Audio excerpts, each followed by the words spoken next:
Guys, ito guys, nakikita kasi ni Meta yung mga contact natin na hindi na-delete. Ngayon, dito sa Facebook natin, meron ditong 3 guhit. Yan. Pag na-click nyo yan, punta kayo sa setting privacy. Yan, scroll nyo pataas. Ayan, setting, ayan, setting privacy. Tapos pindutin nyo yung settings. Tapos, i-click nyo yung see more in account center. Yan. Tapos, makikita nyo dyan yung sharing across profiles. Ayan.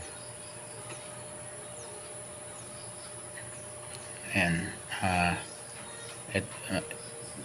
Ito, your information. Click nyo to. Ayan. Tapos, ito yung access your information.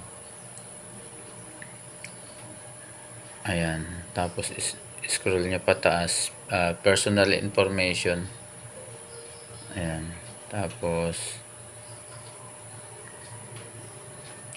ayan. Account center. Makikita nyo dito yung your address box. Ayan. Purchase history.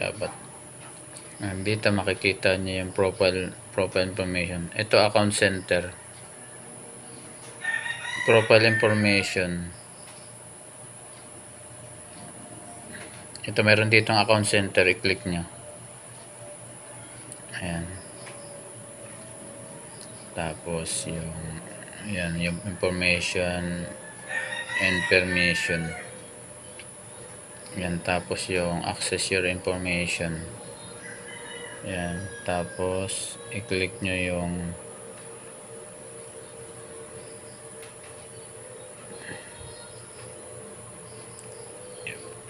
personal information.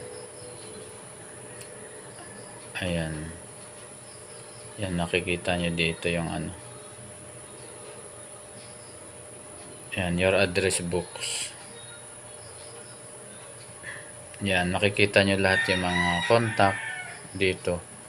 Yung noon pa na hindi nyo na-delete. Ayan. Pag nakita nyo na lumabas na yan, i-delete all nyo. Ayan, okay, na-delete na siya.